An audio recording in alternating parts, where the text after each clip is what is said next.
আসসালামু আলাইকুম ইমরান, আশা করি সবাই ভালো আছেন। আলহামদুলিল্লাহ আমি ভালো আছি। সো গাইস, অনেকদিন পর আমরা চলে গিয়েছিলাম আমি আমার বন্ধু বান্ধব মিলে 22 টিলাতে সিলেটের।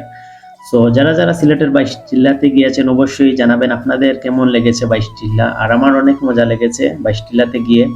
এখানে আপনার ঘোরার মতো অনেক জায়গা রয়েছে 22 টিলাতে। তো এটাও রয়েছে সিলেটের এয়ারপোর্ট রোডে। তো আপনারা যারা যারা সিলেটের বাইরে আছেন বা সিলেটের ভিতরে আছেন, যারা যারা এটার লোকেশনটা জানেন না, অবশ্যই আপনারা আমি লোকেশন দিয়ে দিব 22 টিলার। এটা হচ্ছে আপনাদের এয়ারপোর্ট রোডের ঠিক অপোজিট সাইডে একটি গলি রয়েছে ছোট। তো এটা 22 টিলা, আপনারা গুগলে সার্চ করলে বা গুগল ম্যাপে সার্চ করলে এটি পেয়ে যাবেন। তো অবশ্যই এই জায়গাটি আপনারা ঘুরে আসবেন, জায়গাটা খুব সুন্দর আর খুবই অসাধারণ।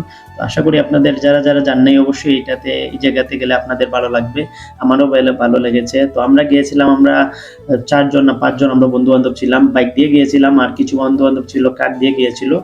তো আলহামদুলিল্লাহ সবারই ভালো লেগেছে, আমারও ভালো লেগেছে। তো যারা যারা 22 টিলাতে গিয়েছেন অবশ্যই আপনারা জানাবেন আপনাদের কেমন লাগেছে। আসসালামু আলাইকুম।